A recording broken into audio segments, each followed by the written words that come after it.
Hebreus capítulo 6, versículo 9, nós vamos ler 4 versículos aqui, 9, 10, 11 e 12. Glória a Jesus, Deus é bom.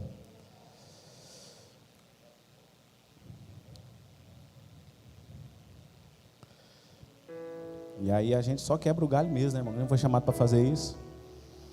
A gente quebra o galho cantando, a gente quebra o galho limpando o chão, a gente quebra o galho tocando bateria. Aí a falta de habilidade tão grande, arrebenta a veia na mão ali na hora, é um rolo danado. Glória a Jesus. Mas Deus te é louvado. Versículo 9 de Hebreus 6. Assim diz a palavra do Senhor. Porém, amados, esperamos coisas melhores de vós, e coisas que acompanham a salvação. Você pode repetir isso comigo? Diga, e coisas que acompanham a salvação. Vai lá.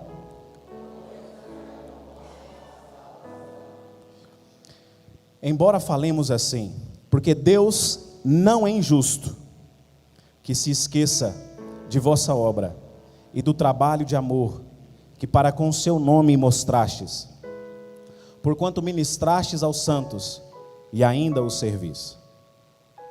E desejamos que cada um de vocês mostre o mesmo zelo, ou o mesmo empenho,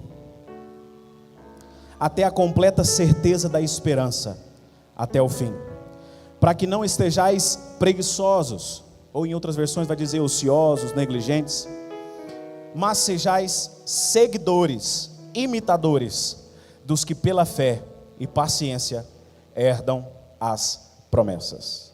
Amém. Irmãos, antes de nós continuarmos aqui, muitas vezes nós sabemos das nossas obrigações diante de Deus, espiritualmente falando, e por saber daquilo que nós precisamos fazer, quais que são os nossos deveres, quais são as nossas obrigações diante de Deus. Isso eu falo de vida espiritual, de oração, de leitura da palavra, de desenvolver vida com Deus. Nós passamos a semana toda e pela correria a gente acaba se esquecendo. E muitas vezes, olha para mim, Satanás ele quer colocar um sentimento no nosso coração. Ele sempre, na verdade, vai tentar colocar esse sentimento no nosso coração, que não adianta nós estarmos aqui, até porque nós não somos dignos de estar aqui. Porque quando nós nos reunimos, irmãos, enquanto igreja do Senhor, a presença de Deus, ela é manifesta. A presença de Deus, ela é dada sobre a sua igreja. Então em cada reunião, independentemente de qual seja a reunião, seja uma reunião de oração, seja uma reunião de algum ensaio, qualquer reunião que a igreja se reúne, ali é a manifestação de Deus, porque a igreja está se reunida ali. E o que Satanás quer que eu e você pensemos é que não, nós não podemos estar aqui. Mas eu queria que você me ajudasse a pregar essa noite. E só se você tiver aí contato com essa pessoa, talvez você está sozinho. Se você estiver sozinho, você vai falar isso para você mesmo. Diga assim, eu estou aqui, ou você está aqui, porque a graça de Deus é que te alcança. Você chegou até aqui, não foi por aquilo que você fez ao longo dessa semana. E você não vai ser recompensado por Deus aqui com a presença dEle, por aquilo que você fez nessa semana, mas porque a graça dEle alcançou você. Você entende isso essa noite, irmão?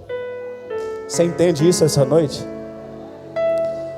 A graça de Deus tem nos mantido em pé e ela nos traz aqui para que a presença de Deus seja mais uma vez outorgada sobre nós. Pastor, eu sei que você já tem a presença de Deus. Eu sei que você já é uma pessoa cheia do Espírito Santo. Talvez só estou precisando desenvolver um pouco mais da sua parte. Mas essa noite, eu falo isso aqui pelo Espírito Santo de Deus sobre a minha vida. É uma noite que Deus quer colocar um pouco mais dele sobre a sua vida. Em nome de Jesus. Se você tem fé para receber, pode receber, irmão. Fica assistindo o culto aí não, irmão. A gente está falando alguma coisa aqui, a pessoa fica com cara de tacho, né, irmão? Me ajuda a pregar aí, em nome de Jesus. E aí a máscara, a gente não sabe se a pessoa está feliz ou se está triste, o que acontece. Então dá glória a Deus, que é uma devolutiva para a gente continuar pregando aqui em nome de Jesus. Curve a sua cabeça nesse instante. Pai, nós queremos ouvir a sua voz. É a sua voz, ó Deus, que nos dá a direção para seguir. Nós sabemos disso e é por isso que nós estamos aqui. Os dias são maus e o que nós precisamos é da presença do Senhor sobre nós. Então, pela sua bondade, fale conosco, manifesta os nossos corações. Que em cada palavra, ó Deus, que sair da minha boca, o teu Espírito Santo, ó Deus, queime e arda no coração dos teus filhos aqui essa noite, a fim de que a estrela que tem que brilhar, que é o Senhor, possa aparecer. Deus, produza mudança em nossas vidas através da sua palavra.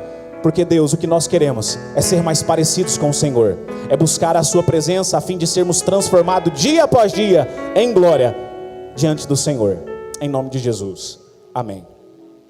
Sabe, irmãos, quando nós paramos para pensar do conceito da palavra de Deus, do que significa, representa sobre as nossas vidas, não saia nesse momento, né? Não saia no momento da palavra, não deixe que nada desvie o seu foco. Mas muitas pessoas entram e saem semana após semana, outros mês após mês, né?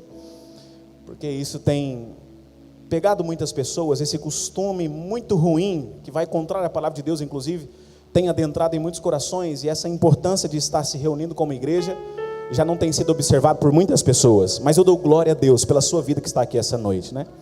Porque esse sentimento de estar presente, congregando, está vivo no seu coração. E isso é a palavra de Deus, né? Hebreus 10, 25. Então glória a Deus por isso.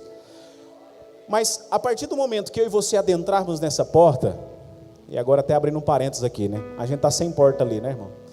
Glória a Jesus por isso. Vamos comprar outra porta, né, irmão? Se você sentir no seu coração aí, quiser dar uma oferta especial para isso, passa na tesouraria e ajuda. A folha dessa porta aí é uns R$1.000, pelo menos, né? Então se você sentir no seu coração, nos ajude. Hoje de manhã quebrou aí, né? Os ventos fortes dessas primeiras chuvas. Glória a Deus. Tem que regular esse microfone certinho, está muito fechado. Amados, a partir do momento que eu e você adentrarmos aqui neste lugar, e essa palavra qual está sendo dita aqui por mim, não produzir nenhum tipo de mudança em nossas vidas, já não tem sentido a gente estar aqui. Então, quando nós ouvimos a palavra de Deus, nós precisamos entender que tudo isso aqui tem que ser aplicado. Porque o que promove transformação não é só ouvir. A própria Bíblia vai nos dizer, não sejais somente ouvintes da palavra de Deus, mas praticantes. Quando eu começo a praticar aquilo que eu ouço, a minha vida passa a ser transformada. O que precisa mudar passa a ser mudado. Em um momento determinado do ministério de Jesus, Jesus estava pregando aos discípulos e a uma multidão que acompanhava ele, e ele de repente começa a trazer uma mensagem enfática, dura aos corações daquelas pessoas, porque era uma mensagem de confronto, e o que traz confronto para a nossa vida, traz conforto, irmão. Você fica confortado quando você ouve alguma coisa que traz confronto? Não fica, ninguém fica, você fica incomodado. Aí Jesus, por aquela mensagem, todo mundo saiu de perto dele, ficou só os discípulos. Só os discípulos. Porque, irmãos, a palavra de Deus, que é Jesus, ela não nos é direcionada a fim de que nós permanecemos na mesma posição. Deus tem crescimento para você, irmão. Deus tem um propósito para ser realizado na sua vida e através da sua vida. Mas para que isso aconteça é necessário praticar. Está trazendo algum certo tipo de incômodo, é porque você está crescendo na presença de Deus. Eu gosto de usar a analogia que quando nós éramos pequenos, talvez você lembre disso ainda, né? Dependendo, seus ossos das pernas doíam porque você estava crescendo, espichando. Você lembra disso? Quantos lembram disso? Eu me lembro muito bem. Né? Minha mãe às vezes até fazia massagem nas pernas porque doía demais, aquela dor nos ossos. Então precisa ter uma mudança para que haja crescimento na nossa vida. Mas no texto que nós lemos, Hebreus capítulo 6, um dia eu e você tivemos uma experiência, e essa experiência foi concretizada através da nossa conversão. Nós mudamos de trajeto. Porque por mais que você tenha nascido num lar evangélico, como eu tive a oportunidade de nascer, um dia você optou por servir a Deus. Um dia você falou, eu quero servir o mesmo Deus dos meus pais. Eu quero seguir o mesmo princípio, eu quero servir a mesma palavra que os meus pais. Um dia você fez esse compromisso pessoal. Então, a partir daquele momento, a experiência da conversão passou a fazer parte da sua vida. E dentro da conversão, existe a salvação. Nós convergimos para Deus, e porque viramos para Ele, né, convergimos para Ele, a gente passa a desfrutar da salvação. Mas a salvação, ela tem um propósito, ou melhor dizendo, ela tem um processo. A salvação, ela tem um processo. E quando a gente fala de processo, está aqui o pastor Luiz, que é advogado, né, e tem outros irmãos aqui, né? Tem uns irmãos surgindo advogado aqui na igreja, né? Tem Andressa, o Túlio, que passou no último exame ali da ordem, né? Glória a Deus por isso, né? Graças a Deus pela conquista dos nossos irmãos. O processo ali, ele tem, o processo judicial, ele tem etapas. E não tem como você ir logo lá no final da sentença, não. Ele tem as etapas, tem toda a etapa, tem todo um cronograma a ser cumprido. Assim é o processo da salvação. A salvação, ela é desenvolvida. nós convergimos, aí tivemos a experiência da conversão. A partir de então passa a cumprir em nós esse processo da salvação. E essa experiência que tivemos na conversão, ela é fundamental. Quando nós olhamos para a vida do nosso Senhor Jesus, Ele mesmo vai nos dizer sobre isso. Quando convergimos para Ele, nós entramos na porta que é chamada porta estreita.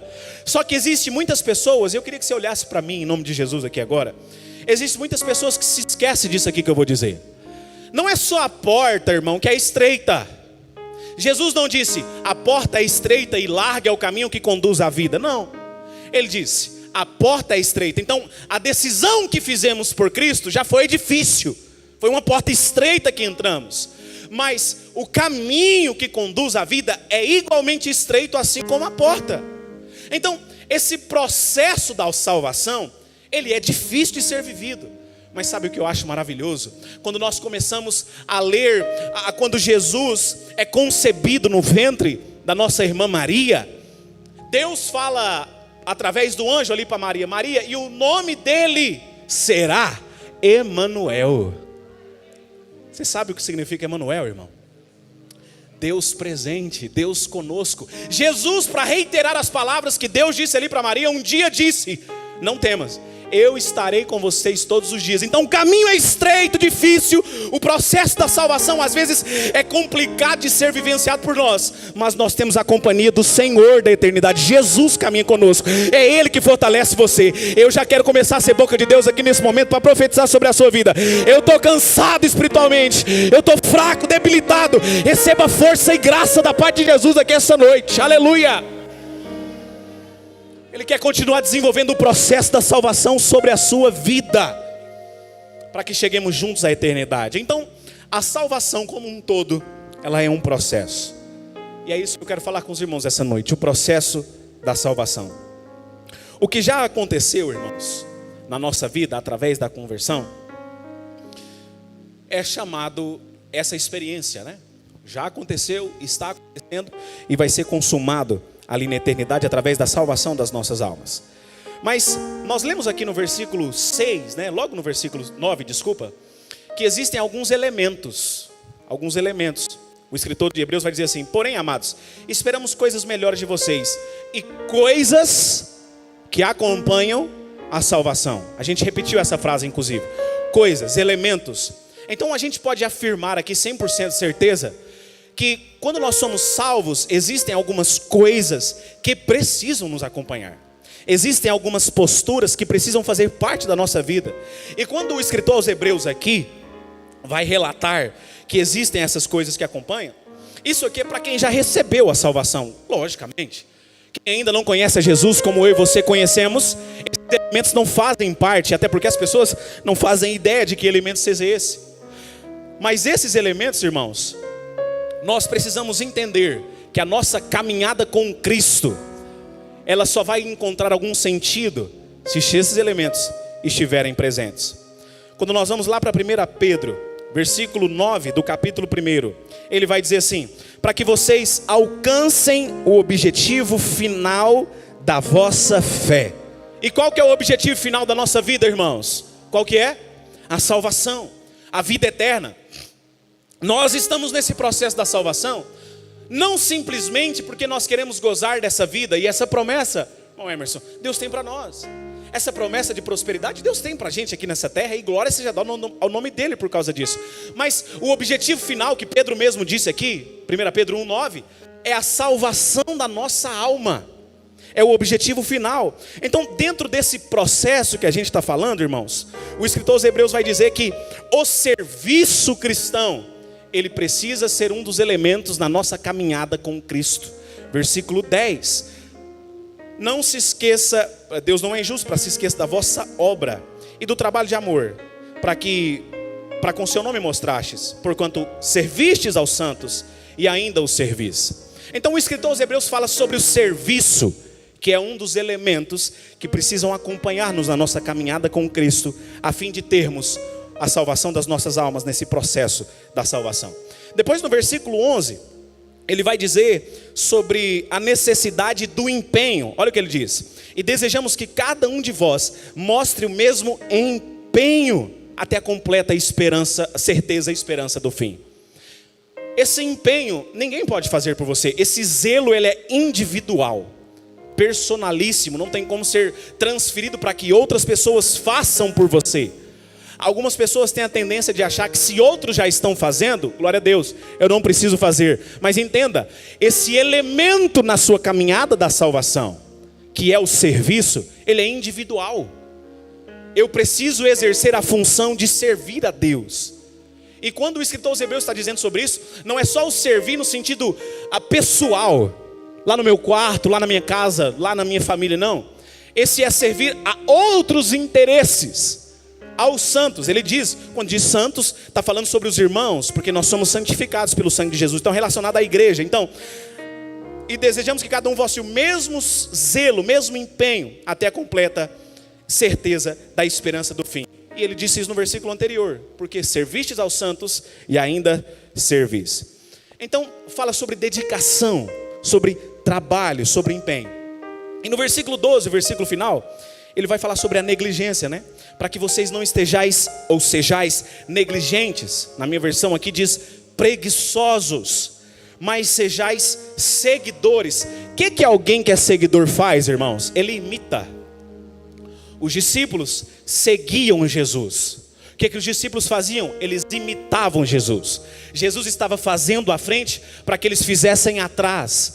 Sede meus imitadores. Paulo vai dizer isso, como eu também sou de Cristo. E quando nós passamos a imitar, né, seguidor de quem tem um bom testemunho, a gente passa a ter na nossa vida essa característica elementar da salvação: serviço. E entenda algo que eu vou dizer aqui para todos nós essa noite. Existem várias maneiras de você servir a igreja, o corpo, os santos, como está dizendo aqui Hebreus.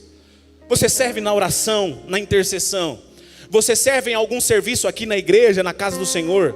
Você serve com a sua contribuição mensal que você faz todos os meses, através da sua oferta, através do seu dízimo, né? Do seu compromisso, da obrigação que você já dispôs diante de Deus. Então, existem vários ministérios. O apóstolo Paulo vai mesmo dizer sobre isso, que cada um foi chamado para alguma coisa, e todos nós temos uma função de serviço, o que eu e você não podemos aceitar. Porque, irmãos, entenda isso aqui que eu vou dizer essa noite. Esse marasmo espiritual, que muitas vezes toma conta de muitos corações, não vem da parte de Deus, irmão. Ficar parado na terra, no reino de Deus aqui nessa terra, isso não provém de Deus. Nós fomos chamados para dar fruto, servir. Versículo 12: para que vocês não sejais preguiçosos, mas sejais seguidores dos que pela fé e paciência herdam as promessas.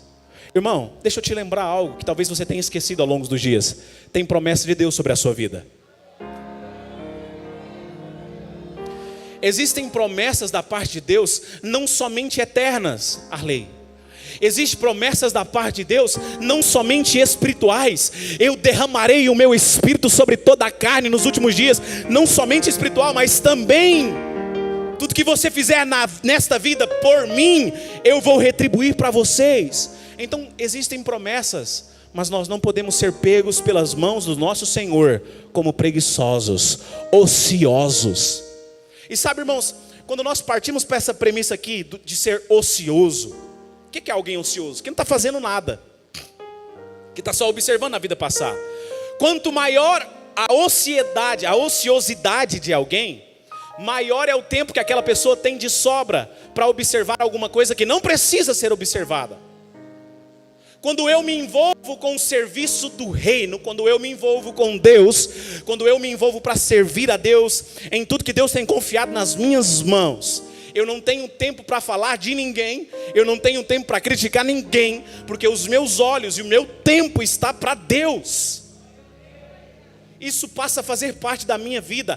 A ociosidade, irmãos, é um perigo muito grande que tem feito muitas pessoas pecar, que só sabe criticar, que só sabe observar o lado negativo das pessoas. Entenda, irmãos, Deus chamou para que nós possamos caminhar a carreira da fé com as nossas mãos ocupadas. Existe um hino que se é cantado quando na consagração de obreiros: eu quero trabalhar para o meu Senhor, levando a palavra com amor, quero eu cantar e orar, e ocupado eu quero estar.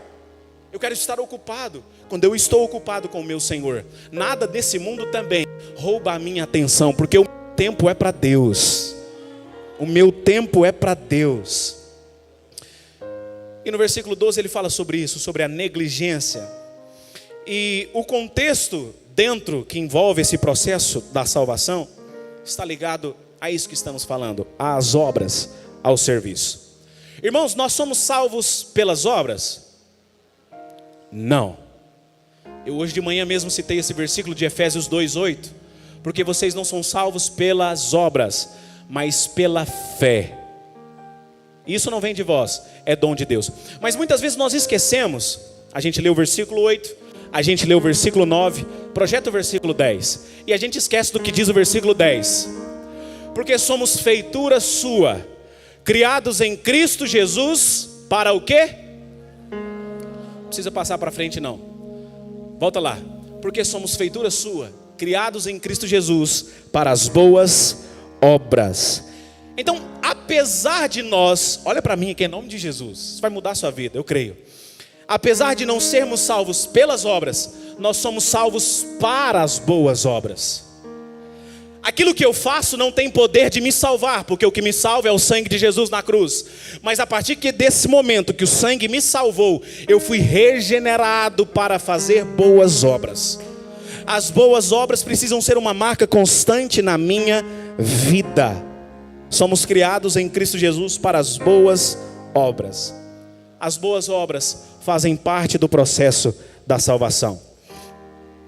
Ter aceito o sacrifício de Jesus não significa que nós já experimentamos de uma forma total tudo aquilo que Ele escreveu para nós. Irmão, olha para mim. Aceitar a Jesus em um determinado momento da nossa vida é como um pingo apenas no oceano da experiência que Deus quer trazer sobre a sua vida. Não sei se você está entendendo o que eu estou dizendo. Quando eu tenho experiência com Deus, significa que eu estou vivendo, a minha vida está com Deus, eu estou caminhando com Cristo. Cristo está proporcionando testemunho, a minha vida passa a ser testemunho para as outras pessoas. Eu tenho experiência para contar, eu tenho testemunho para contar de grandes coisas que Deus fez na minha vida. Eu tenho experiência. Então entenda, a salvação que te alcançou em Cristo é pouco ainda perto daquilo que Deus quer proporcionar para você. Deus tem experiência muito maiores para você. Eu penso que talvez assim como eu, você em algum momento já admirou pessoas que muitas vezes têm tantos testemunhos para contar, né? Parece que toda vez que a gente vai conversar com alguém, ela tem vários testemunhos de bênção, daquilo que Deus tem feito. Hoje pela manhã mesmo, o irmão me procurava, pastor, eu fiz no Projetando passado assim, assado, e aconteceu exatamente da maneira. Então quero agradecer ao Senhor por ter liberado. Eu falei, irmão, não, eu só fui um instrumento, agradeça a Deus, né? Mas são vários testemunhos contados e a gente passa, nossa, eu queria viver pelo menos um pouquinho desse tanto de testemunho que essa pessoa vive. Deus quer gerar testemunho na sua vida. Irmãos, e em nome de Jesus eu quero profetizar sobre você. Se você tiver no coração fé, receba essa palavra da parte de Deus. Deus vai gerar experiência para que você possa ter testemunho todos os dias. Aleluia. Mas experiência quer dizer que nós vamos passar dias difíceis. Porque o testemunho só é gerado quando tem momentos difíceis. O problema é que a gente quer contar testemunho, mas não quer passar pela prova antes do testemunho. Mas quando a gente passa a entender essa premissa, que Deus tem experiências para nos dar, nós passamos a ter uma nova compreensão das provações, das tentações, dos momentos de escassez, que tudo isso é um propósito de Deus. E se Ele permitiu a provação, Ele vai me dar o escape, Ele vai me dar a porta aberta, Ele vai me dar todos os recursos necessários para eu chegar aonde Ele já designou para a minha vida. Glória a Deus por isso, louvado seja o nome do Senhor Jesus Cristo. O Senhor Jesus, através da salvação que Ele nos outorgou, Ele quer que nós sejamos cooperadores. O apóstolo Paulo mesmo vai nos dizer que nós somos cooperadores do Evangelho. É interessante que quando ele está escrevendo a segunda carta aos Coríntios, no capítulo 5, ele vai dizer que eu e você, versículo 18, eu e você somos ministros da reconciliação. Eu e você fomos feitos ministros da reconciliação. Então, o desejo de Deus para as nossas vidas é que nós cooperemos com a salvação de outras pessoas. Mas a partir do momento em que o meu tempo é muito escasso, eu não tenho tempo para Deus, eu não vou permitir que eu mesmo viva aquilo que Deus quer que eu viva. Irmão, você já parou para pensar sobre isso? Deus não precisa de mim, nem um momento, nem um minuto. Ai de mim de achar que Deus precisa de mim para cuidar dos irmãos aqui. É Deus que cuida. O dia que eu deixar, Deus vai levantar outro muito melhor. Mas Deus me dá a oportunidade de ser cooperador dele, ajudador. Eu conversava com alguém essa semana e eu dizia: irmão, Deus ele é espírito. Então Deus sempre usa pessoas para materializar a presença dele sobre as nossas vidas. Quando você se torna cooperador de Cristo aqui no reino, nessa terra, você passa a ser usado por Deus. Deus passa a se materializar em você. Você já pensou isso, irmão? Talvez a gente fique olhando, admirando algumas pessoas, e a gente acha que para ser usado por Deus é necessário ter o dom da revelação, que muitas pessoas têm, né? Alguns profetas têm. O dom da palavra, que algumas pessoas têm. Porém, irmãos, uma palavra que você dirige para a vida de alguém, você está sendo cooperador de Deus, e a salvação está libertando alguém das trevas. A salvação está tirando alguém cativo de Satanás e transportando para o reino de amor da luz do nosso Senhor Jesus. Cooperadores de Cristo Jesus. Nós somos ministros da reconciliação. E nenhum crente, eu penso, e na verdade até afirmo isso aqui, nós deveríamos preocupar somente com a nossa salvação. Se eu já estiver salvo, se a minha vida já estiver bem, nesse tempo tão difícil, inclusive, que a gente está vivendo, já está tudo bom, porque o tempo já está tão difícil, eu vou ficar me preocupando com outras pessoas ainda? Não, a minha preocupação para a minha vida já está muito grande, então já está bom. Agora, alguém que já provou a salvação, não pode ser tomado por esse pensamento. Alguém que já usufruiu do que é a presença de Deus, olha para mim em nome de Jesus, irmão.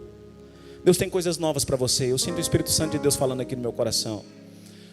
Mas é o que eu disse no começo, se você não permitir que essa palavra entre no seu coração, vai ser em vão.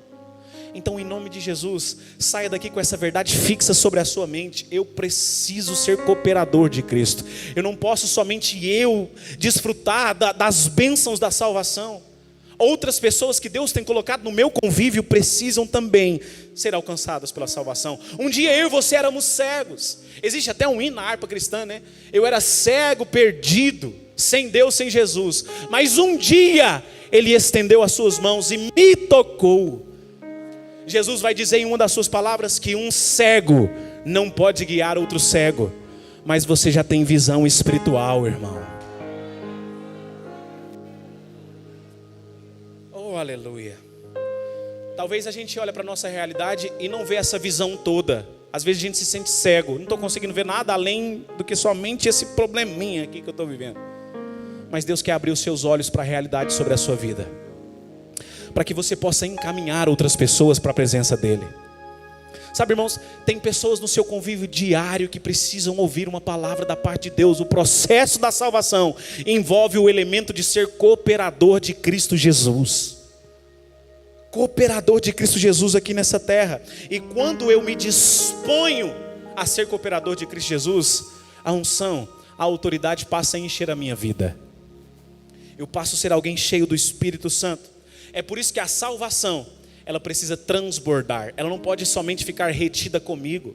Se Deus me salvou, e Ele sabe aonde eu estou, Ele sabe o contexto geográfico e contexto geopolítico aonde eu estou inserido, ou seja, pessoas ao meu redor, Deus já sabia que aquelas pessoas estariam na minha convivência. Então, se Ele me alcançou primeiro, é que Ele quer que eu seja ponte para a vida dessas pessoas.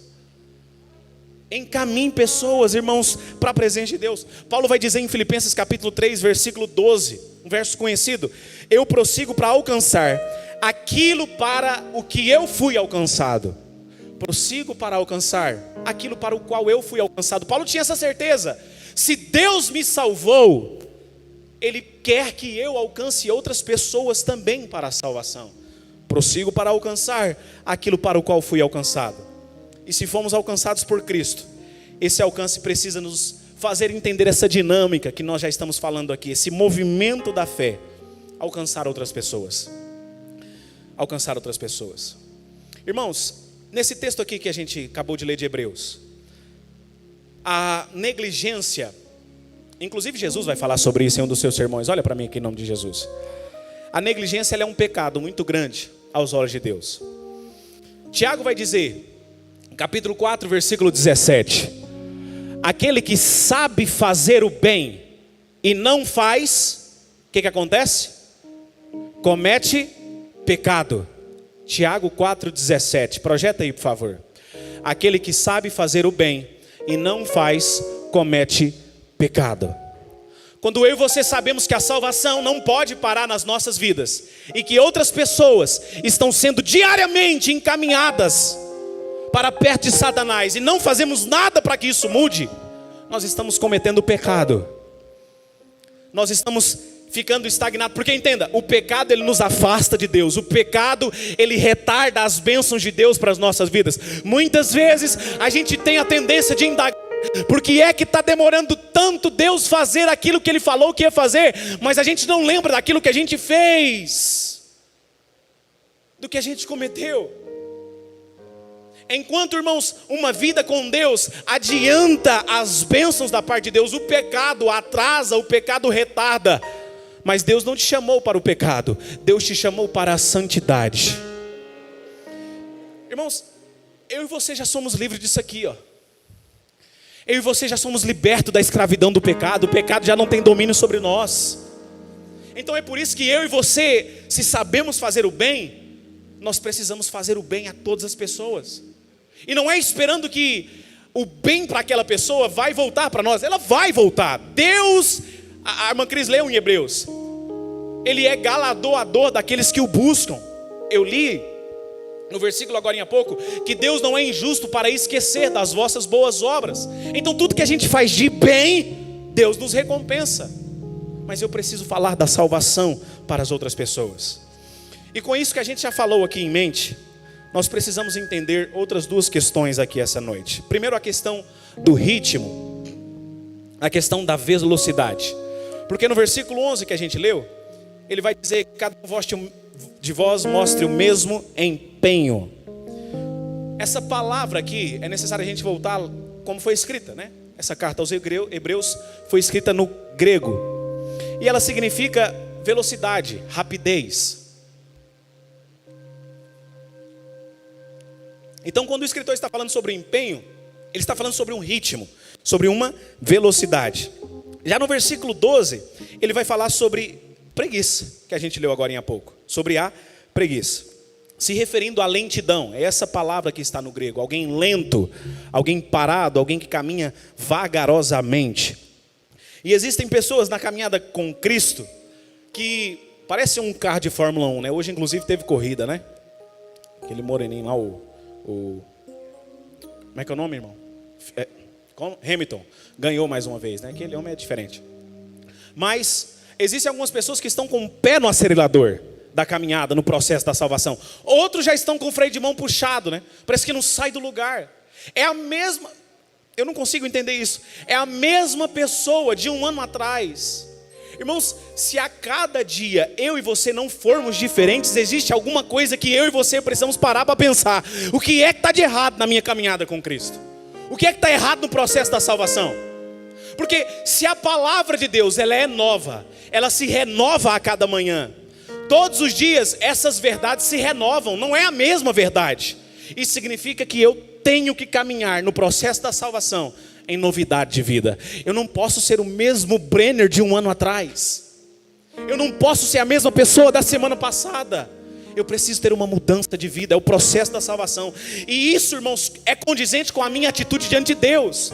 Quanto mais eu fizer para Deus, maior vai ser a minha transformação. Maior será o processo, ou mais rápido será o processo. E a gente imediatista como é, a gente gosta que as coisas sejam rápidas, né? A gente não quer pegar fila de banco. Hoje, graças a Deus, né, irmão?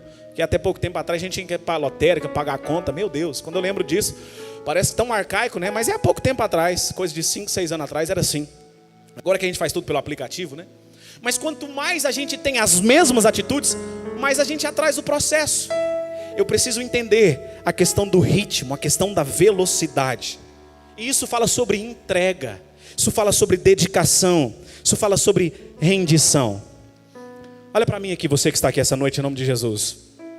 Você e eu, todas as pessoas, sendo ou não de Cristo, todo mundo tem o poder de influenciar alguém. A minha pergunta para você: como é que você tem influenciado as pessoas ao seu redor? Porque você tem essa capacidade. Porque por mais que você, pastor, não estou influenciando ninguém, então você está influenciando alguém a nada. Por mais que você não esteja influenciando alguém, algum tipo de influência está exercendo na vida de alguém. Todos nós exercemos influência todos os dias. Isso fica muito nítido quando nós vamos para a palavra de Deus, inclusive para o texto que a pastora Nayara leu agora há pouco. João capítulo 4, a mulher samaritana.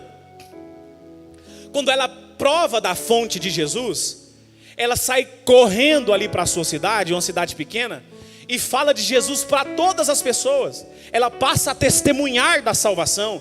E isso, irmãos, ela havia acabado de provar a salvação. A palavra do Senhor vai nos dizer lá em João capítulo 4, que ela falando ali com Jesus, Jesus falava: mulher, se você soubesse com quem você está falando, você ia ter uma postura diferente. E naquele momento ela alcança a salvação em Jesus. Ela bebe da fonte de água viva que é Jesus.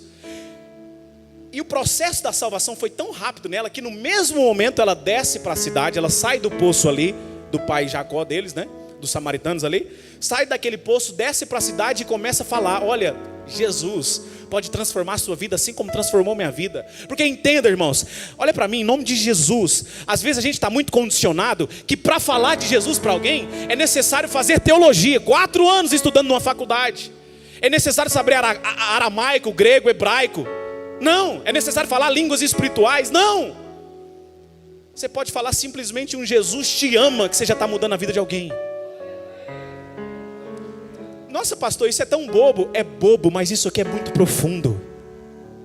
Eu não sei se eu já contei esse testemunho, mas isso uma vez, eu falei para uma pessoa, na fila de um supermercado, estava ali no caixa, e eu olhei para aquele rapaz, que estava naquele caixa, tinha alguns jeitos e trejeitos, aquele rapaz, e eu falei olhei e eu senti no meu coração, fiquei até com um pouco de vergonha, a priori, e falei para ele: meu filho, Jesus te ama. Quando eu falei isso para aquela pessoa, ele começou a chorar. E aí eu fui conversar com ele, entendi que ele tinha um monte de rejeição, estava tentando tirar a sua vida, inclusive. E um Jesus te ama fez uma pessoa se aproximar de Jesus. Então, não é o saber muitas coisas, porque Deus não está interessado no tamanho da sua intelectualidade. Deus está interessado na sua disposição em fazer. Você quer fazer? Então na palavra que sair da sua boca vai ser uma palavra que vai direto ao coração da pessoa que vai ouvir essa palavra. A mulher samaritana com certeza era uma pessoa simples, até porque a mulher não gozava de prestígio naquele tempo. Mas a transformação na vida dessa mulher foi tão grande que os homens daquela cidade deram ouvido para aquela mulher. Irmão, mulher não tinha vez, não tinha voz naquele tempo. Se uma mulher saísse falando na rua: o que você está falando, louca? Vai cuidar da sua vida, vai buscar água, que é o que você tem que fazer, vai cuidar de casa. Isso já vem de antes, né? De muitos anos atrás. Mas mesmo assim, a transformação proporcionou na vida dela uma mudança tão grande que todo mundo parou para ouvir aquilo que aquela mulher estava falando. A ponto de num dado momento alguém falar para ela: mulher, não precisa falar mais, porque nós mesmos já vimos quem é esse homem, já vimos quem é Jesus. Jesus ainda em um outro momento, ele atravessa o mar da Galileia e chega até um local chamado Decápolis. Decápolis era um conjunto de cidade, de Decápolis, né, que vem de 10 cidades de Roma. E tinha um homem ali, que a Bíblia não nos revela o nome, mas estava fortemente endemoniado, o endemoniado gadareno. E ali naquela passagem, o endemoniado tem a salvação, ele é liberto, aquela legião de demônios, né? Muitos demônios sobre o corpo daquele rapaz, deixa ele livre, e ele se propõe a seguir Jesus. Ele ficou tão grato, né, que eu quero seguir. A palavra do Senhor vai dizer assim: e ele estava entrando no barco de Jesus, Jesus falou assim: não, volte para a sua casa, volte para a sua família, volte para os seus amigos, e fale do que aconteceu, de como Deus usou de misericórdia e operou na sua vida. E ali naquele momento, irmãos, a palavra do Senhor vai nos dizer que ele comovido com a sua situação, esse jovem, ele não se limitou somente à sua família, ou tampouco aos seus amigos. As 10 cidades ouviram sobre Jesus. Glória a Deus por isso que algumas pessoas entenderam. Não é necessário muita coisa, não é necessário ser bom, no sentido de ter muito recurso, é necessário somente se dispor. Deus não precisa de muitas pessoas, Deus precisa de um que se levante como boca profética. Oh, em nome de Jesus, eu quero profetizar sobre pessoas aqui, que Deus vai começar a levantar você como boca profética, onde Ele tem te colocado, para levar salvação a essas pessoas, em nome de Jesus. Se é no seu lar que precisa de salvação, Deus vai começar a usar você. Se é no meio dos seus amigos, Deus vai começar a usar você. Se é no seu ambiente de trabalho, Deus vai começar a usar você. Em nome de Jesus, receba essa palavra que é da parte do céu para a sua vida. Aleluia. Então, amados, nós precisamos entender essa questão de empenhar, ritmo, que fala aqui, né? Esse zelo, esse empenho sobre ritmo, diz respeito à dedicação, diz respeito à rendição, à entrega. Quando o escritor aos Hebreus fala isso também, não é somente para alcançar aqueles que não foram alcançados, mas ele vai dizer assim: porque vocês serviram aos santos, versículo 10, né? Porque vocês serviram aos santos e ainda serviram. Porque os que foram alcançados precisam de acompanhamento. Não é somente levar a salvação através da palavra, através do meu testemunho para as pessoas. Quando eu sou o canal de Deus para ganhar alguém para Cristo, eu preciso ter a consciência que eu tenho que cuidar daquela pessoa. Eu preciso de alguma forma ajudar na dedicação, para que aquela pessoa construa uma base sólida. E esse acompanhamento muitas vezes é o tempo de oração que você dedica na vida daquela pessoa. É orar pelaquela pessoa, não somente no seu quarto, mas presencialmente com ela, ajudar ela em oração. Esse acompanhamento, ele é tão importante quanto ganhar a pessoa, porque não é somente falar, eu preciso acompanhar, eu preciso cuidar. É crucial para manter a família cristã, a nossa família da fé, em pé aqui nessa terra. Mas o texto, irmãos, além de mostrar essa razão pela qual nós fomos salvos, fala sobre essa importância desse serviço. E fala que, além de servirmos, nós precisamos ter o foco em algo que deve ser a nossa força motriz todos os dias. Que é isso? Que foco é esse? Que coisa é essa? A recompensa. A recompensa. Versículo de número 10, a parte primária aqui, né? Porque Deus não é injusto para que se esqueça de vossa obra. Deus não é injusto. E essa questão aqui nos revela algo fantástico da parte de Deus. Nos traz uma noção de gratificação. Tudo que a gente faz para Deus, seja cooperar, seja servir a casa do Senhor e ver pessoas sendo salvas, fortalecidas na fé, nós sabemos que o nosso Deus, ao contrário do ser humano, não é injusto. Eu disse agora há pouco, às vezes a gente ajuda alguém, a gente dedica a nossa vida, dedica o nosso tempo em momentos difíceis de pessoas, e essa pessoa se esquece. Além de não recompensar com nada, ela ainda age com ingratidão. Mas a gente precisa ter a certeza no nosso coração, é que tudo que fazemos para Deus, Ele não esquece. Os olhos de Deus não estão fechados para a realidade que eu e você estamos vivendo aqui nesse mundo. Tudo que dedicamos para Deus, o nosso empenho, o nosso zelo para com o reino de Deus, o nosso cuidado para com as coisas de Deus, vai ser recompensado por Deus. Deus não é injusto para que se esqueça do trabalho da vossa mão. Tudo que fazemos Deus recompensa. O céu, irmãos, a gente precisa entender isso aqui. O céu, ele não é regido pelo socialismo. Essa cultura, inclusive, tem crescido em alguns países, né? E tem um determinado grupo aqui no nosso país que quer tomar o poder para implementar isso, né? Mas não vai conseguir não, em nome de Jesus, né? O socialismo é tudo igual para todos. O céu não é regido por isso. O céu não é regido pelo socialismo. A recompensa, o galardão eterno é conforme as nossas obras. Aquilo que vamos receber na eternidade é conforme aquilo que fizemos. Agora, Eu vou voltar novamente àquela figura que eu dizia agora há pouco sobre o imediatismo. A gente esquece que Deus não tem somente o presente para nós, tem a eternidade. Aí às vezes a gente deixa o reino de Deus para segundo plano, deixa de falar de Deus para algumas pessoas, deixa de servir algumas pessoas, esquecendo que tem uma eternidade, que tem um galardão eterno, e que naquele dia, tudo que fizemos de bem para o reino de Deus vai ser recompensado. Vai ser recompensado. Então, essa questão do galardão precisa estar muito nítido no nosso coração. Quando Paulo escreve a sua primeira carta aos Coríntios, no capítulo 15, versículo 41, se puder projetar aí, pode projetar. 1 Coríntios capítulo 15. Ele está falando ali nesse capítulo 15 sobre a transformação do corpo, né? Sobre a glorificação do corpo. Inclusive nesse capítulo 15 ele vai dizer sobre onde está a morte, a tua vitória, né? Porque Jesus venceu a morte, eu e você também venceremos através do arrebatamento. Mas aí no capítulo 15, versículo 41, ele vai dizer assim: há diferença na glória do sol e da lua, e da glória de uma estrela para outra estrela. Então, o que Paulo traz aqui de modo prático para as nossas vidas é que existe pessoas, quando nós chegarmos ali no céu e passarmos pelo tribunal de Cristo, o justo juiz, seremos recompensados conforme o que fizemos. Algumas pessoas receberão galardões, mais de um galardão, do que outras, e brilharão mais do que algumas outras. E o nosso foco precisa estar nisso. Tudo que eu faço não é pelo que o homem vai fazer para mim, mas é pelo que Cristo fez na cruz e o que eu vou receber um dia na eternidade das mãos do meu Senhor. Irmãos, tudo que eu faço, eu não posso esperar receber algum tipo de troca de alguém, seja do pastor, ou no meu caso, vou pegar somente para mim, seja para quem eu estou servindo. Eu não posso ter o meu coração atado a isso.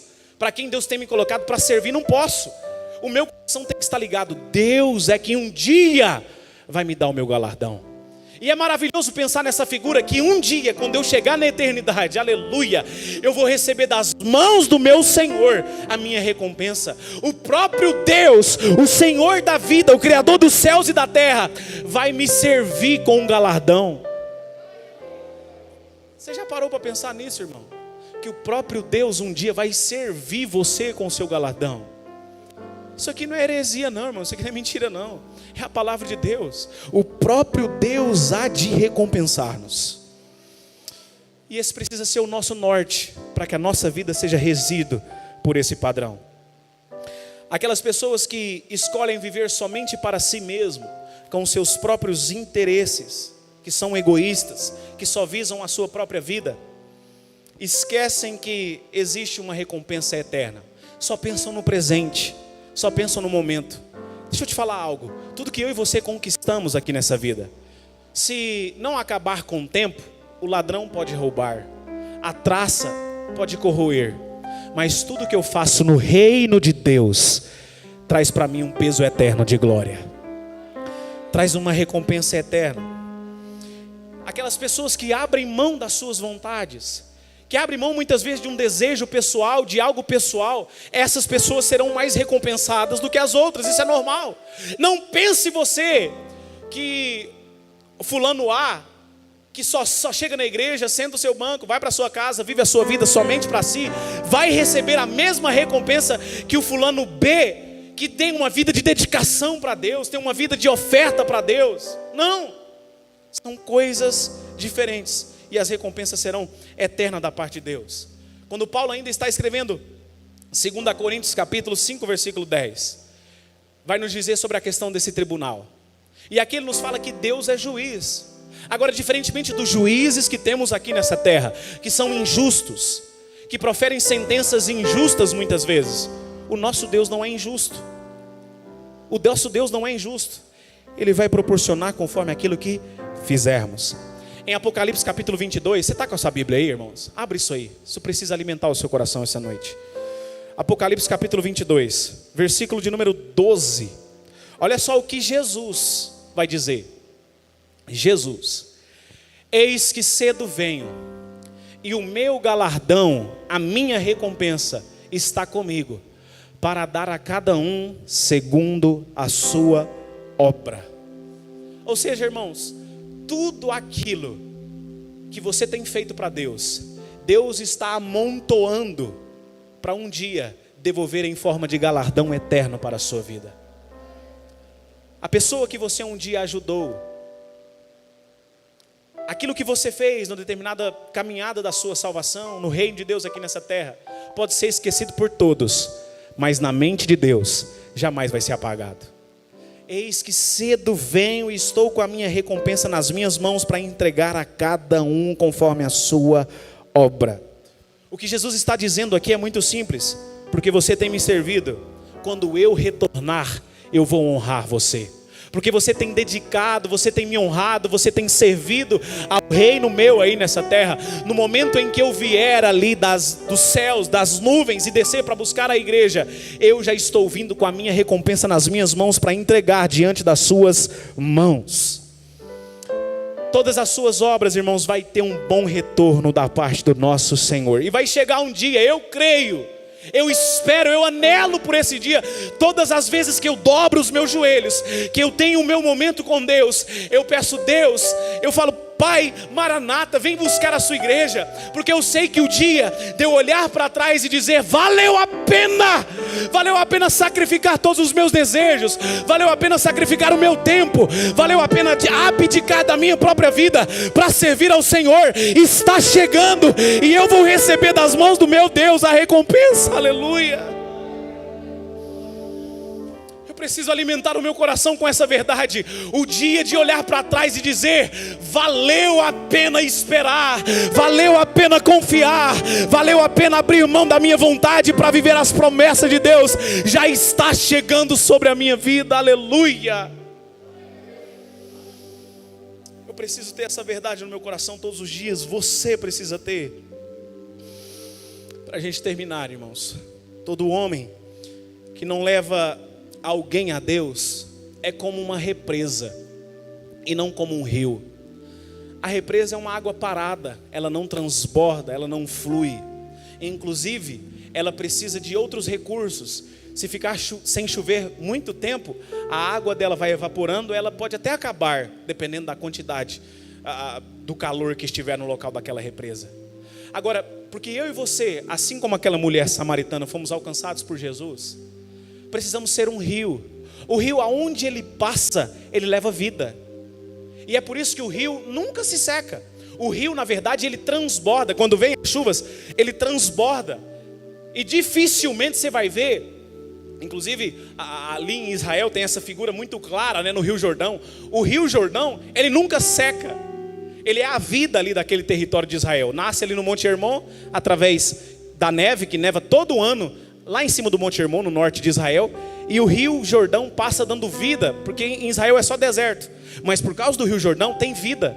Aí ele desaga naquela represa, naquele mar que é morto, não tem vida. Então eu e você fomos alcançados pela salvação para ser como os rios na vida de outras pessoas, para fluir na vida de outras pessoas, para transbordar na vida de outras pessoas. Deus quer começar a usar você para levar vida aonde você passar, irmãos. Deus quer começar a fazer você transbordar. Essa é a vontade de Deus para a sua vida. Eu afirmo isso aqui não por mim, pela palavra de Deus, pela revelação que aqui está. Aonde quer que você passar, Deus quer fazer você transbordar. E o que significa dizer sobre transbordo, irmãos? Se eu estou transbordando é porque eu estou cheio. Aleluia. Aleluia. Se eu estou transbordando na vida de outras pessoas, é porque eu estou cheio da presença do Espírito Santo. Fique de pé nesse momento em nome de Jesus. Nós não somos salvos pelas obras, mas nós somos salvos para as obras. Nós somos salvos para produzir para o nosso Senhor Jesus. E esse elemento das boas obras acompanha esse processo da salvação. Esse serviço que nós dizemos em um modo total aqui, resumindo, ele não é uma condição para a salvação, mas ele é a consequência da salvação. O serviço a Deus não é uma condição para ser salvo, mas a partir do momento que eu sou salvo, passa a ser uma consequência na minha vida. Em nome de Jesus, que ao sair e voltar à sua rotina, ao longo dessa semana, voltar à sua rotina lá no seu lar, na sua família, aonde você trabalha, no ambiente que você tem vivido diariamente. Tenha isso em mente. A questão do ritmo, eu preciso ter empenho, eu preciso ter dedicação, eu não posso ser lento, eu tenho que ser uma pessoa acelerada, eu não posso ser negligente, eu não posso ser uma pessoa preguiçosa, eu preciso ser empenhado, eu preciso dar o meu melhor para Deus. E não tem como eu fazer isso por você, ou alguém que está ao seu lado aí fazer isso por você. Isso é você e Deus que decide. Eu preciso fazer esse voto com Deus, de dar o melhor para Ele a cada dia. E a partir daí, irmão, pode se preparar para uma vida movida pelas mãos de Deus. Não é somente o espiritual, não é somente o galardão que vai estar sendo separado para você. É uma vida de vitória, é uma vida de bênção, é uma vida que tem a presença do Senhor Jesus e o Espírito Santo passa a reger nós. Aleluia, louvado seja o nome do Senhor Jesus. Curva a sua cabeça nesse momento, curva a sua cabeça. Que Deus possa mudar os seus olhos, que Deus possa mudar os nossos olhos, porque a nossa recompensa vai vir. E os nossos olhos precisam estar focados no nosso galardão, na eternidade. Você com a sua cabeça curvada, eu quero em nome de Jesus aqui profetizar mais uma vez sobre a sua vida. Que Deus vai te levantar como um Josué nessa geração. Deus vai te levantar como alguém sem medo, alguém destemido, alguém que é forte, alguém que é corajoso, alguém que não para perante as dificuldades do mundo. Você vai ser usado para libertar vidas pelo poder do Espírito Santo de Deus. As pessoas começarão a achar em você a manifestação da graça de Deus. O Espírito Santo vai começar a revelar coisas novas na sua vida, para que você seja um canal para outras vidas em nome de Jesus. Se algum sentimento de fazer você parar tem sondado o seu coração, de fazer você desistir, de fazer você ficar estático, vai sair pelo poder que há no nome de Jesus, porque só pode te parar aquilo que exerce poder sobre você. Você é alguém que tem o poder do Espírito Santo, Ele exerce influência sobre a sua vida, e é por isso que você não vai parar. As dificuldades vão ser um combustível a mais, para você ser conhecido como um servo de Deus, aqui nessa terra e por onde você passar, em nome de Jesus. Assim eu abençoo a sua vida, em nome do Senhor Jesus Cristo. Glória a Deus. Eu quero convidar